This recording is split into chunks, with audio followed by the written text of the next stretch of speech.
তুমি কি জানো ইটাচি আর কিসামেকে একসাথে ডুও করা হয়েছিল কেন? যেন প্রয়োজন হলে কিসামে ইটাচিকে মারতে পারে। আকাতসুকিতে পেনের পর ইটাচি আর কিসামেকে সবচেয়ে পাওয়ারফুল মেম্বার হিসেবে ধরা হতো। ওবিটো আগে কিসামেকে বলে দিয়েছিল যে সেই মাদারা, তাই ওবিটো ইচ্ছা করেই কিসামেকে ইটাচির সাথে ডুও করেছিল।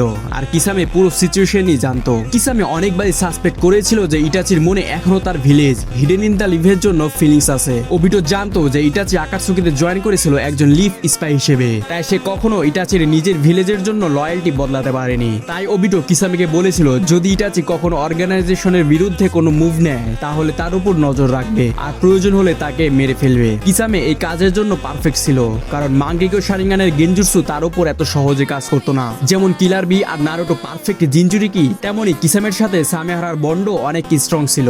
যদি ইটাচি গেনজুৎসু দিয়ে কিসামের চাকরা ফ্লো ব্লক করে দিত তাহলে সামেহারা নিজের চাকরা দিয়ে ওই গেনজুৎসু ব্রেক করে দিতে পারতো। এছাড়া কিসামে একজন পারফেক্ট চাকরা অ্যাবজর্ভার ছিল, তাই সেই ইটাচির অনেক চাকরা বেসড অ্যাটাক হ্যান্ডেল করতে পারতো। এছাড়া তুমি কি বলতে পারবে ইটাচি কি কখনো ওবিটোকে হারাতে পারতো?